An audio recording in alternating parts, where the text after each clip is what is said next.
I know we have a lot of new patients, new Yes. TCLM tribe members. So why don't you go ahead and just reintroduce yourself to those who may not know you? Yes, thank you, thank you. So it's in a nutshell, my name is Geny Moreno. Hello to all those who don't know me yet. I'm a mind-body medicine practitioner.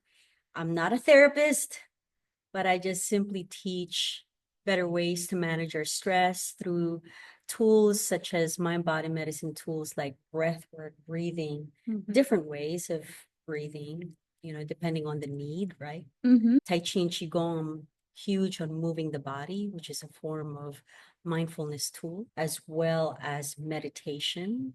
Meditation can either be something you just stay still, close your eyes, or it can also be a movement meditation.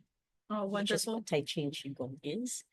And some other tools, those are the three major ones that I teach currently right now at Texas Center. I have them every Thursday. The meditation, we're still working on that. Other tools is doing it in a group setting, which is what's coming up actually at the end of January. Woohoo. Yeah, PTSD. I'm excited. It's other mind-body medicine tools to look forward in the group setting are like, for example, there's some art therapy, drawing, letter writing, or whenever we do dialogue with a symptom, which is another way to process emotions, learning how to be vulnerable and expressing what's going on with us. Yeah. And seeing that in a group setting, you see other people who are probably are relating to what you're saying, and they're just holding that space for you. And that really begins healing, right? I'm sorry, it begins the process of healing when people are listening, they're not judging you, they're not trying to fix you. That's very important. They're not trying to give you some ideas for how to, fix what's going on with you or changing the way you feel, right?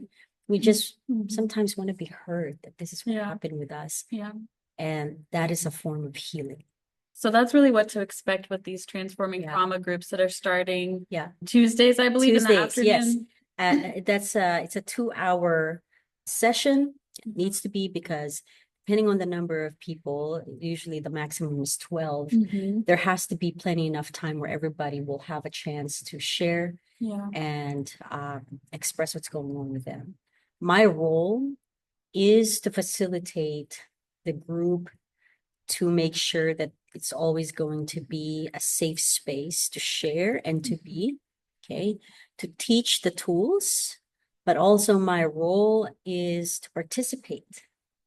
I'm going to be just as vulnerable as my patients in the group. That's the role of a facilitator and mind-body medicine practitioner doing the mind group skills. But also we're going to do some somatic release, and that's part of the group itself. We may have some emotions that come up, and we're going to learn how to release that emotion in a healthy way. So depending on, I like to sense what's happening organically within the group, then chances are I know that we're going to do some somatic practice or some somatic release in one of those sessions. So whenever we think of trauma, because I'm sure there's people who are wondering, is this group for me? What would you say is the criteria? Because I know trauma has certain connotations, and this group program is really all about taking that trauma and going through a transformative journey.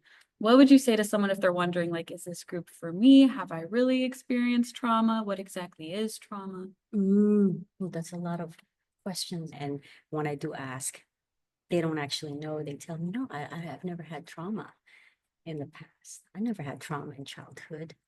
A lot of the time we hear this big T, little t trauma analogy. Can you kind of break that down for us? Yeah, I have heard patients tell me, but I don't have trauma, Jenny.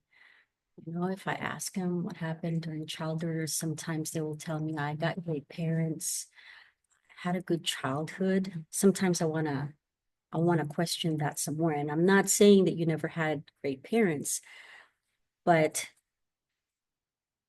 there's something contributing to why we feel the way we do.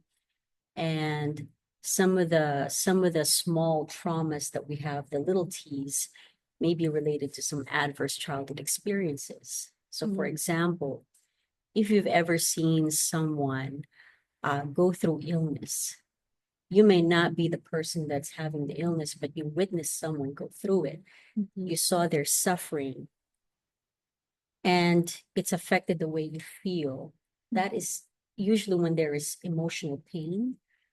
That is also being imprinted in your subconscious mind, how you're seeing the world at that time, how you're seeing that illness at that time. So it's changing, in a way, your nervous system's baseline. Wow. So the subconscious is what you're saying. That's Yeah. the lens that you're viewing the world around Yes, you. yes. Especially when you're young, between the ages of 0 and 10.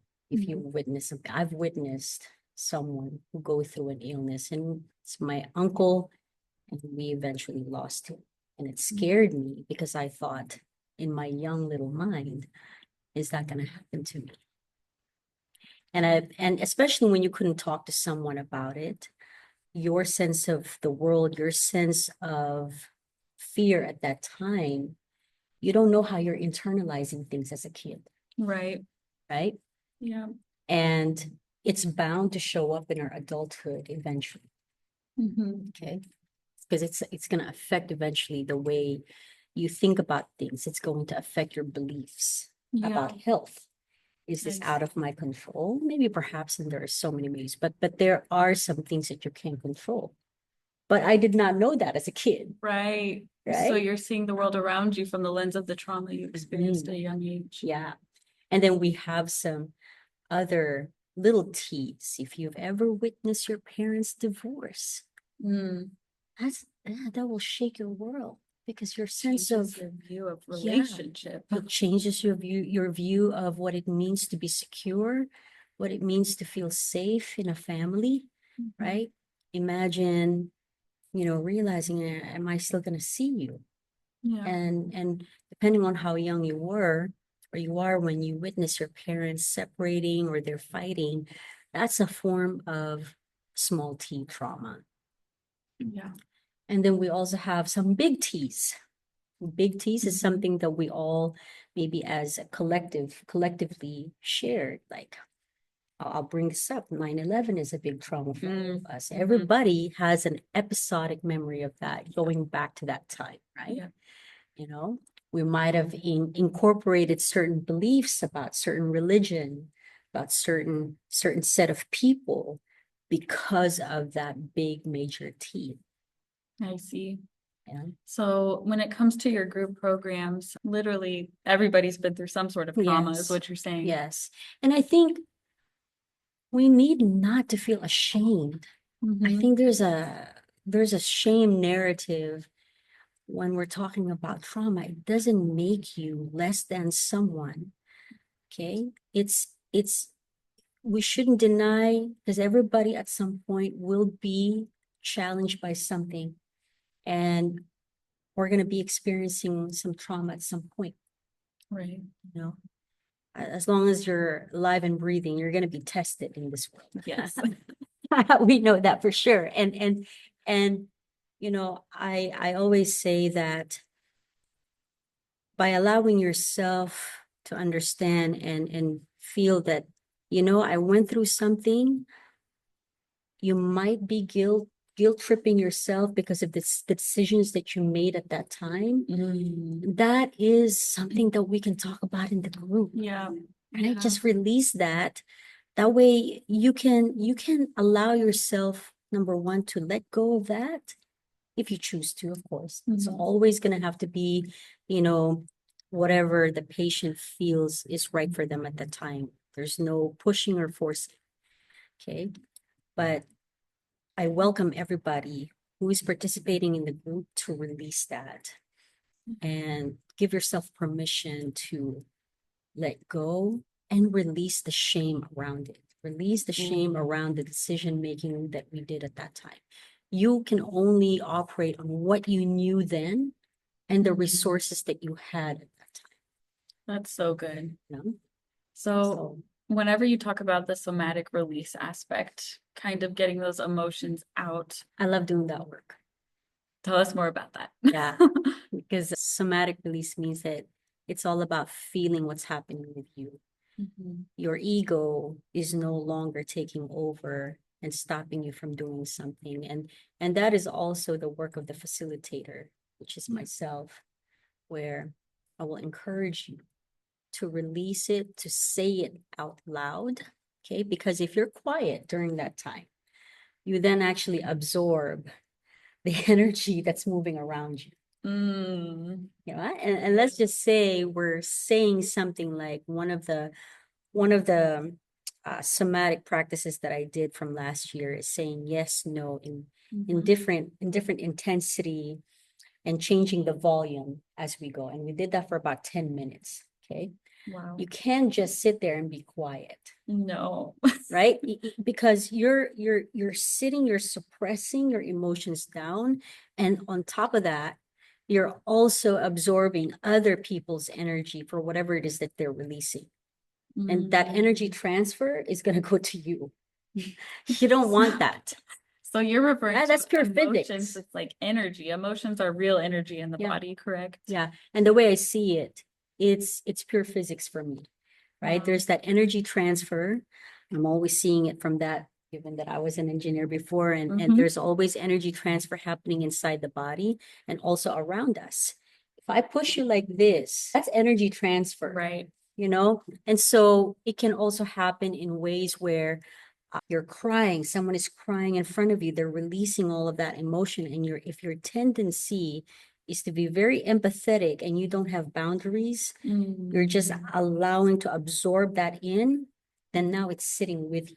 You want to be able to release that back. You're not meant to suppress or take on someone else's energy. And so in the somatic work, that's what we're doing. Everybody is supposed to be releasing. And on top of that, whenever there's a somatic release, there's usually movement that I'm doing with everybody. The body is moving.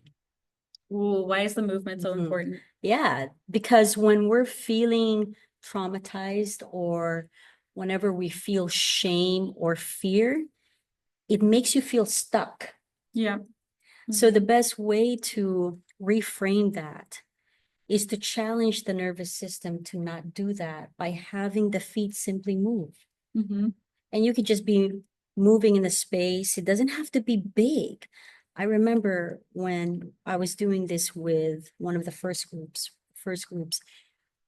some are moving just in a way that they need it. And that's okay. You don't have to make big movements. As long as you're moving, as long as I'm seeing that, you're good. And if you're not moving, I'm going to nudge you to move. Right. So movement is necessary. Yeah. I see. So that you're not suppressing and you're not feeling stuck anymore. And that there is something that you can do about it. This makes me think of a little bit of a deeper question, but so whenever it comes to family dynamics, because you were talking about the little T traumas, and I think I've heard this quote, I don't know what you think about it, but sometimes trauma isn't what was done to you, but was left out in childhood, possibly like neglect, even if it was subtle, or sometimes you have that parent that was sometimes present, sometimes not. Yes. Yeah. So as it relates to, I'm thinking about the participants in your groups, you know how there's some who are more expressive and then others who are more prone to suppress.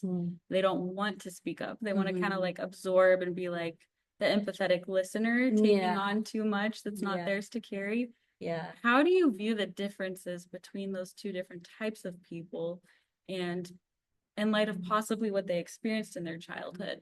Yeah. How do you kind of manage those two different? So those two sets of people that you're talking about, either way at that time when they're experiencing spacing, for example, that's a very good example. You have a parent that's sometimes absent here and there, will appear, will sometimes come, but they're not really present with you. Yeah. You may experience that there is no completion to the way you're expressing what's happening with you at the time as a kid.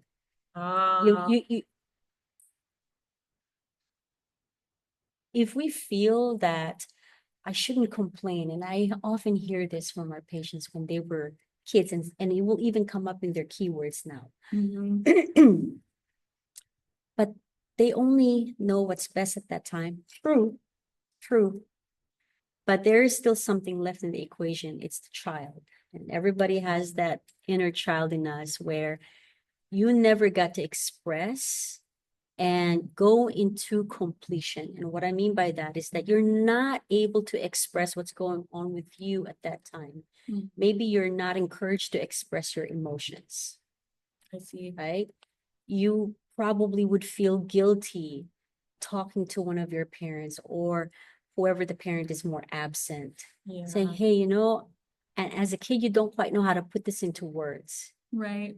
And maybe it's showing up in what we call maybe bad behavior, Oh, I see. or Like sometimes creating you have that's that kid who's like really out there misbehaving, yes, but then the yeah. other kid who's like hiding off in their room, just Mhm. staying out of sight, out of mind. You will see it in the behavior of the child, Yeah. right? And oftentimes I always ask, okay, this kid is acting this way, maybe because of what they're feeling in their environment, Yeah. Yeah. and who is our first ever people as teachers to show us how it feels to express an emotion? It's our parents. Yep. Yeah. Our parents is our first teachers to show us what it means to be in a love relationship or any relationship at all, Wow. And right? so you take those people and say they grow up into adulthood and they've never really fully had that completion you were talking about of self-expression. Really. Self-expression, meaning I felt angry that day, but I was afraid. This is something that's common in the Asian community, myself included in that growing up. We're not given the democracy to express our feelings. And so there were many times, during my childhood where I felt a lot of anger, but I couldn't express it because I know I was going to be penalized, and it's a corporal punishment oftentimes. And Humiliating. it's humiliating, right? And so that's what I mean by you never got to express it into full completion.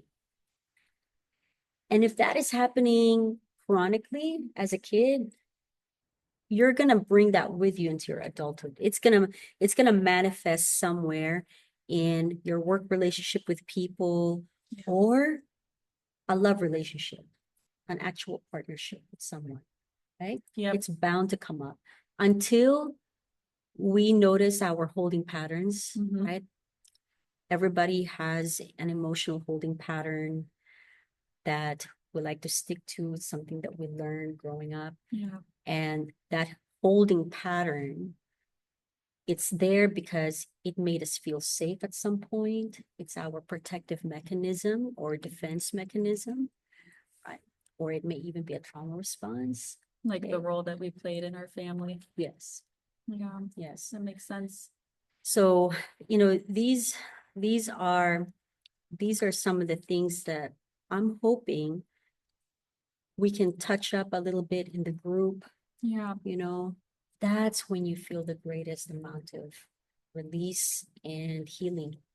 I agree. Yeah. And the fact that it's in a group, Yes. they're having to practice like the Yeah. relational piece as well, Yeah. I'm sure, of holding space, Yeah. but also vocalizing those Yeah. pent-up emotions.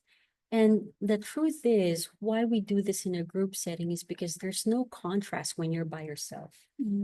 It's almost like we need other people's story to create a little bit of a stimulation or a trigger. We need that. We want to embrace and we want to thank those triggers because those triggers is telling us something. It's telling us, okay, I need to work on this. If I'm getting triggered right now, I'm fast reacting. This is something I can learn to work on. And you don't see that until you are in a setting with other people.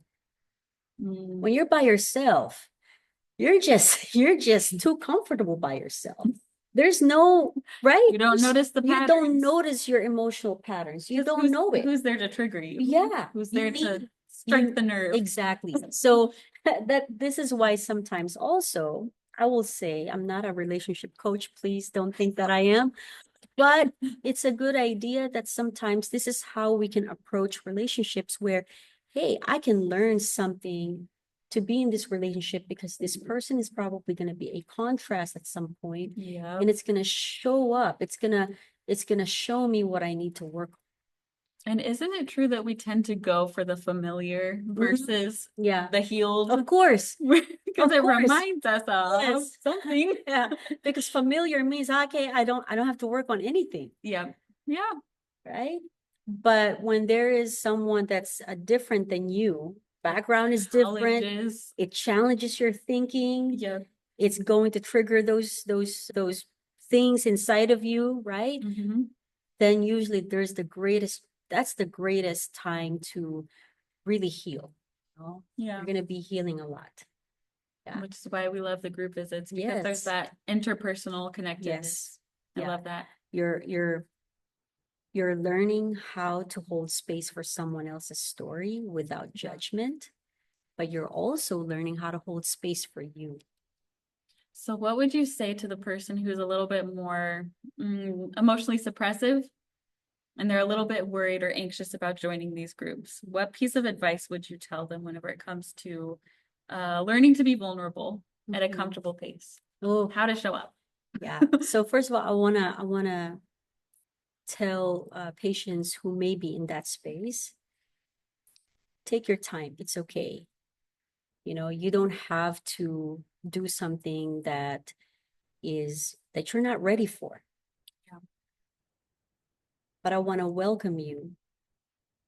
I'm not saying that it's not going to be challenging to be in a group setting. I understand. I know what it's like when you're going through some trauma, some deep trauma.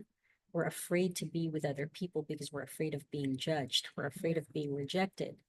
You know, we're afraid that we're not going to be loved in that space. Mhm. What I can tell you is that if you're worried about those things, you know, my role as a facilitator is to make you feel at ease in the space, but that doesn't mean that there will not be any challenge. Of course, I will challenge you a little bit, just a tad bit, because we all want that growth. Right. The fact that you're feeling that, the fact that you're feeling, I'm afraid, it's actually natural. Mm-hmm. There's nothing wrong with that. And I just want you to feel that it's okay. Okay. But feel at ease because someone is going to be there with you as you go through that. You will not be alone in the process. Oh, that's super helpful. Yeah. Yeah. You will not be alone in the process. You don't have to suffer by yourself. Love that. That's wonderful. We all have struggles. We all have suffering. And if you know that you can do this with other people, then you're not going to feel so alone in it. Love that. Mm-hmm. So then the transformative process, what would So you first of say all, to I the want to say expectations? I'm not a miracle worker, number one. Yeah. Okay. Sometimes I think people view transformation as at the end of the group sessions is that it's like a eureka moment. It's like, whoa, I am healed. No, first of all, it's not going to happen like that. It's a process. It's a process. It's a healing process. I mean, when I started going through my own training and being immersed in this mind body skills group myself, it was very triggering. Mhm. I sobbed a lot, that's for sure, but it was also the greatest healing that I've ever felt. But what I would say is that your healing depends on you, depends on what you're willing to release, depends on what you're willing to express in the space. Yep. And then understanding that healing takes time. It's not just going to happen or manifest or materialize right away and that you're done with your healing. No, your healing continues well past the group setting. I love that. Okay. Yeah. So I just want to clear some expectations here. You know, your healing is going to take some time. Yeah. But I love that it's in a group space because I think that sometimes speeds up or it Yeah. brings things to realization you would never notice when you're on your own, like you Yes, mentioned. exactly. Amazing. And this is not a group, and I think I would like to mention this to Jill, is that Mhm. you're not going to be mostly in your left brain in the group setting. The group sessions is about feeling, you know, sensing, releasing, and there's a lot of imagination that we're going to do. one of the tools in the mind body medicine is imagery meditation. And what that just simply means is that, I'm going to imagine a different way for me to heal, so Wonderful. imagery. How's that different than your left brain? What does your left brain do? Yeah, your left brain likes to analyze things. These are your engineers, these are your scientists. The hard science background folks. We intellectualize the emotions. Yes, we do. Heightened self-awareness, but little feeling and releasing. Yeah. Well, I can remember when I was an engineer, I lived in that left brain. That's where I stayed a lot. But, you cannot intellectualize healing that way. You can't really intellectualize trauma. And you definitely cannot heal trauma by just reading your books, watching your podcasts, or whatnot, right? Healing really is, I'm going to go into my body and I'm going to take some directive from my body. I'm going to do something different. I'm going to move my body differently. I'm going to change my posture, work on that, because trauma does have a posture. So it's about putting in the work, and you're doing something, you're taking action. That's how we heal from our trauma, not by reading it from a book. Although I'm not saying that don't read, I'm just saying that the amount of knowledge that you're taking in your database, you want to put that to use. You want to be able to apply and implement those things that we learn. Speaking of books, there's a wonderful book that we often recommend, The Body Keeps the Score. Yes, that's a very good book. You can't just read that all in one setting. No. There's a lot of heavy cases that you read there, and sometimes you can get triggered. Yes. So pace yourself. But what you were saying about the body has like a posture that emulates trauma. What would you say, or what are some of the common things you see show up in patients on a physical level? So having endured trauma myself, one of the emotions that come up in trauma is fear. Fear. Yeah. Why fear? Fear shuts us down. We're afraid to take that action. Like one good example is that I'm afraid to go out there because this might happen to me. Do you think that there's it makes me think of a quote, I think it's C.S. Lewis, I could be wrong, that says something like, grief feels a lot like fear. What do you think is the correlation there? Yeah, well, when these emotions come up, it's not just one emotion that comes up. These emotions are usually friends with one another. That's how I see it, Fear comes up, you're going to be grieving something. Okay? But to me, the fear is significant because it stops you. You feel stuck. It stops you from doing the usual things that you find enjoyment in.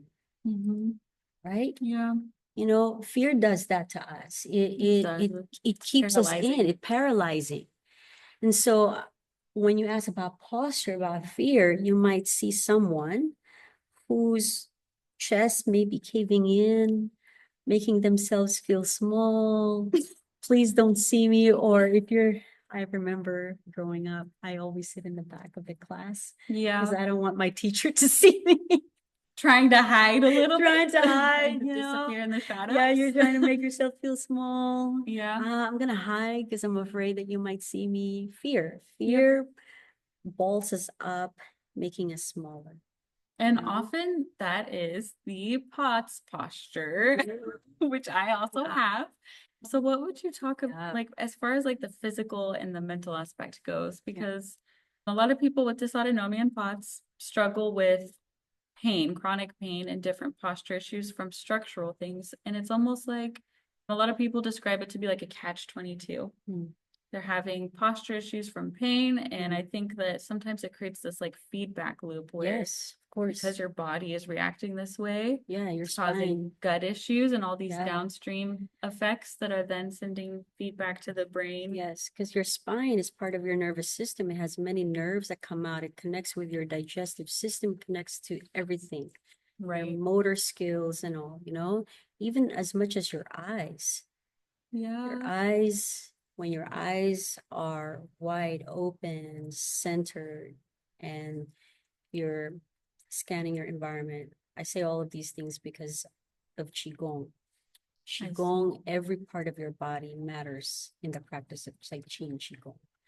You know, where your nose is pointed, where your eyes is going, your nose is pointed, and you want your body in alignment of that. The beauty about Tai Chi and Qigong, it helps to improve the posture, especially when it's in a traumatic state.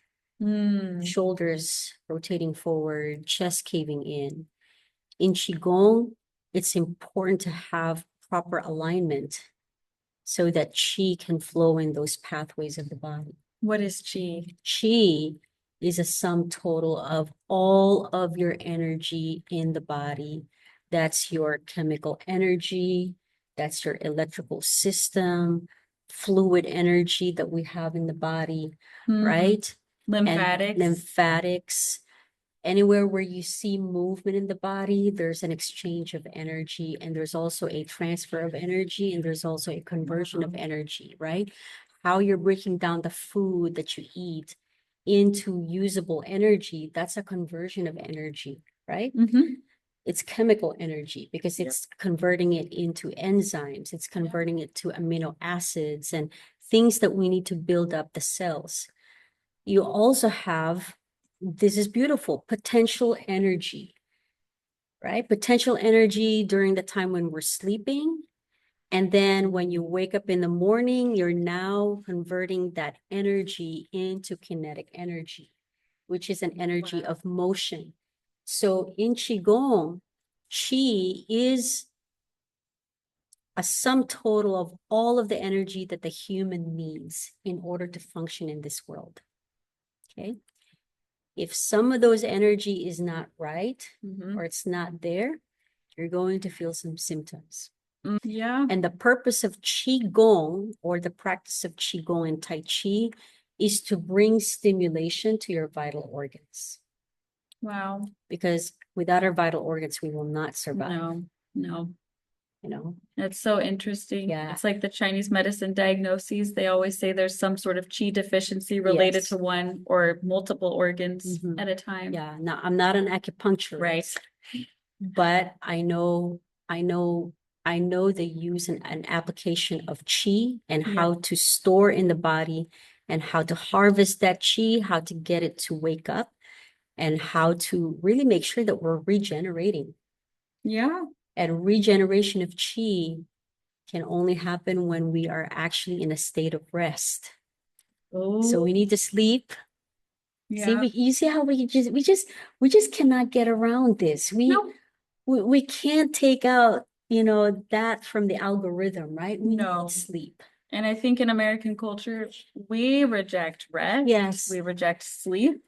We will sacrifice sleep Yes. in order to get more things done. Yes. And really, I'm like, are you Yeah. that much more Because- productive when you're Right. losing out on those energy And source? yes, and there's this belief that the more productive you are, the better. I'm not saying not to be productive. I'm saying incorporate some rest, break periods, so that you give your brain time to rest, recuperate, and regenerate more energy. Right. Because what sense is it if you're constantly depleted? No. And Right? You're not going to especially, be able to show up. yes. And when we look at those patients that you see most often, the ones with Yeah, the the- vagus nerve disruptions, autonomic nervous system Connective issues, tissue issue, dysautonomia and fascia. POTS, all of them have some sort of sleep disorder. You probably noticed. It's pretty much, yeah. So if they're already losing I out know. on that, like you said, potential energy. Yeah. So how does practicing Qigong throughout the day, how is that going to help them replenish those Yes. stores they're missing out on? So first of all, practicing Tai Chi and Qigong, it depends on what types, right? There are some types that are much more aggressive, but the ones that I teach here in the clinic, especially if my patients have hypermobility, have EDS symptoms or dysautonomia, where the nervous system is still a little bit sensitive. Okay. Yeah. I use very gentle movements of Tai Chi and Qigong. There's a movement in Qigong that wakes up the Qi. Okay. So it's about making sure. So may I touch your body? Sure. So if, okay, you hold your tension here. I can touch this. Prime example. That's a very, very good example, actually. Great. So when we practice Tai Chi, it's Mhm. very important that you actually soften the body and relax it. Yeah. But sometimes people don't realize how much tension they carry in the body. Not until you just touch. Not until someone tells you or someone touches you. And the movement will actually show you, will actually tell you where you hold your tension in the body. Doing Based the off of, movements. like, how graceful someone's Yes. like fluidly moving. Yes, because it's about really feeling your arms like noodles, opening your chest, and sometimes like this is ballet. difficult. Yeah. Yeah. Opening up the chest. Yes. And Gracefully. so these are some things that I just noticed, and I know that people are probably have a lot of fear around this area, right? Mhm. They're afraid to open up the chest, Why is that? because still it's that trauma response. So, And so we just work on it, yeah. right? Yeah. And little by little, you will notice the more you move your body in a way that is graceful and slow, Mhm. eventually that fascia is also going to release. It's going to soften eventually. The big thing here is that you trust in that process. Don't abandon yourself during that time or try to criticize yourself when you're not doing it right. That's not the best time to do that. It never is. You want to be patient with yourself. Give Mhm. yourself a lot of love, even just trying it. Okay? Some people, speaking of like that fear of opening up the chest, Mhm. have you noticed some people when they start to do like fascia release or Qigong Oh, I did. movements, I saw it in our workshop. the emotions come out? Mhm. Why is that? Yeah, Why- because movement usually will evoke some emotions. Mm. That's why it's good to do somatic release. Yes. Because usually it evokes those emotions to resurface, and they need to Mhm. resurface, because can you imagine if you've been suppressing all of that stuff for years, It's gonna come You out know? like a volcano. like a dam. Yep. Sometimes they it can be say- intense. Yes, Yeah. and those Chinese medicine organ patterns, Mhm. don't they say grief is often held in the chest or the lungs? Many, yeah. In Qigong, sometimes our grief may be held in the lungs. It may also be held in our large intestines, hence Release the dam. hence the constipation. Now Yeah. that's in the study of Qigong and Tai Chi. Wonderful. Yeah, and sometimes, That's powerful. yeah, or joy and heartbreak. Guess where it sits? It's in the fascia of the heart.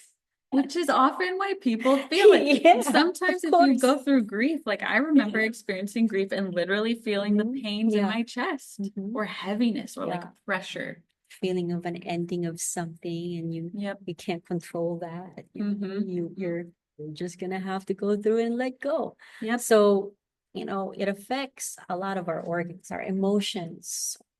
You looking teary-eyed. Oh no, I'm actually it's because I'm getting a cold. So my eyes are glossy, but sorry. it's perfect timing. Sorry. A lot of our Not- emotions, a lot of our emotions sits in the organs, the digestive organs, and then it may also affect parts of our body moving from there. Chest, shoulders, the neck, the Oh, jaws, don't get me started on the neck pain. along the spine. Yeah. This is why it's important to kind of have approaching the body holistically, right? We release by physically manipulating the body to release the fascia. And, we have tools for that. I don't necessarily do those things because I'm not a fascia release therapist, right? So we have collaborating partners that can work on our patients for that. And then another layer of releasing, which is even deeper, is the release of those emotions. Once you release the fascia, you have, you may feel that you can now release those emotions. That makes sense. That's awesome. That's why I love the groups that you teach to allow Thank people you. to Yeah. get that stuff out because it's not good if it's harbored and stuffed inside. And I think I will also say, maybe I'm a bit biased because I work at Texas Center, but I believe that we have created a very good program that takes patients from start to finish, right? Yeah. You know, because we can't really separate our physiology from our psychology. Right. And so we're trying to integrate those things by providing holistic tools to really help that patient thrive. Yep. And move their meter to the positive spectrum. Now, it will take some time, right? Because true healing usually takes time and it's not always going to be pleasant. No. Requires a lot of suffering actually in the process. Yes. You're going to be going through, growing pains, and that's the real work there. Yeah.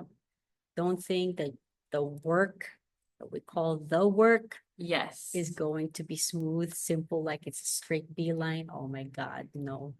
Speaking of, what would you say to someone, because this is becoming very popular in the healing community where people will say you need to just do the work, the Yeah, inner what work. does that mean? What does it Yeah. mean? And then we have some patients who come in and say, well, I'm doing all the things. I'm meditating, I'm keeping a prayer journal, I'm breathing, but nothing's working. And they're Yeah. quite frustrated. What would you say So to that person? yeah, I've heard that so many times too. Yeah. And it's not about the tools, by the way. It's not the tools of meditation. Those are mediators to actually connect you to your inner world. So to do the work means you have to feel your pain. You have to allow yourself to feel. Come out of your thinking machine and go into your heart Mm-hmm. and feel. Do you think that it's helpful for the person who always comes in with the list of things they're doing? Would you say? And this was me, so I'm kind of laughing. I have my remember list that? of things. I do. 2019? Oh my goodness. Oh my goodness. And often I felt like I was just going through the motions, but things were still stuck. Yeah. So what would you say to that person? Is it somatic work that would really help them to just get back in touch? Not right away. Why do you say not right I away? would say because it goes in stages. It's just, Mhm. Egypt was, the pyramid was not made in one day, so this is going to have But to the take some intellect time. is like, come on, Yes, rip off the I know, Band-Aid, I open know. the floodgates. And that's the function of the ego. The ego wants it now, don't want to delay things. The ego doesn't understand delayed gratification, Nope. but healing takes time. And this is where we have to have an honest chat, and the way I work, it's not fast. No. It's I think our actually patients pretty much know flowing. that. Yeah, Yeah. I will slow you down.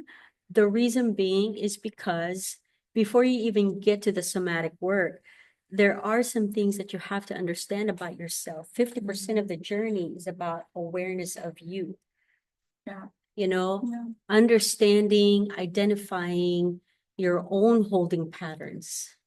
Do you think that's why I can say from personal experience, and we've talked a lot about this on a Yeah. personal level. Do you think that's why it often takes someone going through loss, going through the process of grief themselves? Because I can hear from everybody around me, all the things that I should be doing, but until I experienced like I guess I call it a rock bottom or Yeah, serious loss. Yes. That's when you really see, in my opinion, someone's true colors come up, where Your you're character. facing yourself. Yeah. And you're having to die to yourself in some ways in order to grow. Yeah, I think you're correct. You're correct on that. And when we all have security blankets Mm-hmm. or some things that pacify us and that can come in the form of, for example, certain addictions, food, alcohol, cigarettes, smoking. Even good ones, Even working out. Working out. Yes, sometimes the addictions that we think are often attributed to these things, food, alcohol, right? Substances. But actually, addictions can also mean working, busying yourself. Or business, relationship. people. We can use Idolizing a person. Yes, yes. For a It relationship. becomes your God, you know, like Yeah. putting them up on a pedestal, you know. A parent even, A sometimes parent. with those Mhm. family dynamics, that parent Yes. figure becomes this like Yeah. idol in their life. Yeah. Yeah. Yes, we can idolize so many things in our life, right? And then you're left with nothing. I've Mhm. experienced that where you're all of those things that we're using as security blankets gone. All the That's attachments all really the to the different world. unhealthy attachments, Yeah. you know, related to how you see yourself, your perspective in this world. Yeah. And when you lose all of them, you have nothing left but to face yourself. Mm-hmm. And that's pretty challenging. And I'm not saying that's not easy. It is challenging to face yourself because you're gonna have to be looking at some of the things that are not great about you. Yeah. Some things that you're noticing, wow, I am this way. Mm-hmm. Unpleasant things. Yep. Behavior know? patterns, Behavioral patterns that thinking patterns. emotional patterns, behavioral patterns, thinking, belief patterns that we have, and then you realize they don't work for you anymore. Yep. It's not supporting you. It's not there anymore like the way it used to. So now what do we do, right? Through it is through it.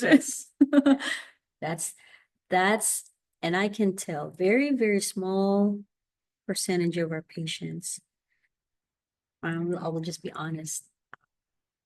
Very small percentage of my patients, our patients, that have that kind of narrative, right? Why do you think that is? Is it? Yeah, you can hear it from the language, the words that they use, or there's the negative self-talk. Yeah. But someone who's really ready, they take everything as their responsibility. Yeah. That's how you know. And I feel blessed that I have met with one patient in the last 2 weeks where she just told me, this is help me do this. I know that I am accountable for everything that I'm doing. I realize that this is what I do. I'm willing to change. Guide me, please. That's how you know. Which sounds like Yeah. humility. Yes. Guide me, please. And I'm not the one. If I find myself having to chase you, that's no good. Okay. I shouldn't be chasing. You should. The patient who wants the greatest change, want healing, want to evolve further than where they're at right now, to experience life differently, they have to have that drive more so than me. I'm just a guide. I'm just a messenger. I will just guide you. But for the most part, and this is where I want to say, we want to stimulate that intuition, that internal compass. Nobody knows your body as well as you do. Yep. I agree. I agree.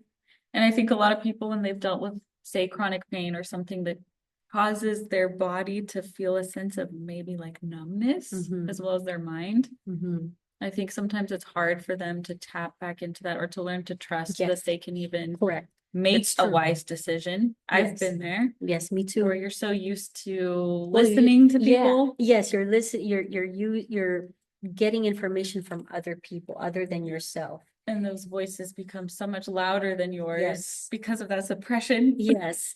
And you see that your body is at war with you. You don't trust it. You judge it, actually. You judge the body more. Right. On top of not trusting it. Yeah. But again, once again, this is part of those healing things that we must do, where really it's about forgiving ourselves, forgiving what we did in the past. It's done, it's gone. And everybody deserves healing, no matter the decisions that you've made in the past. We're all not going to make great decisions. Okay, there's no denial in that. We should just accept that. I didn't make the best decisions in the past, but I learned from them, but I still deserve to heal. I want to say you still deserve to heal if you feel that you're punishing yourself.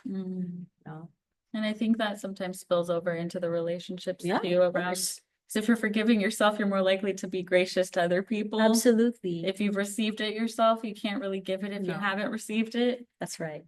And Very so I true. think it Very creates like wise a word. healing ripple effect or boundaries. Sometimes boundaries are good too.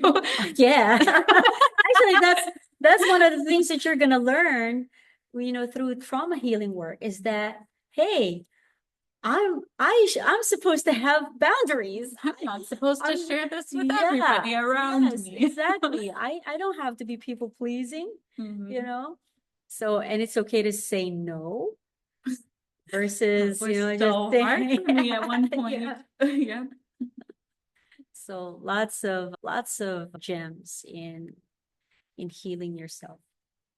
Exciting. Exciting. So it's starting the end yes. of January. Yeah. First group visit is January, I want to say 28th. Yes. In the that afternoon. that last week of January. We're excited. There's one on what is that, Tuesday? Right? Yes, Tuesday afternoons for Yes. 2 hours, a Yes. 6-week program Mhm. dedicated to transforming Yes. your inner world. Oh, but can I also mention that I have a group that's returning actually that same week, and they're my mind body group from last year, and they wanted to have an advanced one. So that's what's happening that week as well.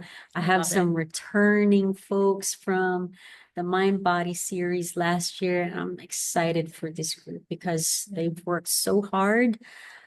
The healing that I have witnessed in that group is, my goodness, very, very fulfilling for me as a practitioner and as a coach. So I am very, very grateful for them. And this is what I look forward to, when I see that kind of work. Love So, that. And I love that they wanted to continue this process all together yeah. and keep their group exclusive. I'm excited. I know they don't want anybody else in. It's what they told me, and they just want them. That's sweet. Same people, but advanced. So hopefully I Very get to do sweet. that with this new one for PTSD Yeah. trauma. Yep. I love it. Thank you We're for grateful this. for you and the groups that you do at TCLM. And I'm grateful for our team. Grateful for you too. Thank you.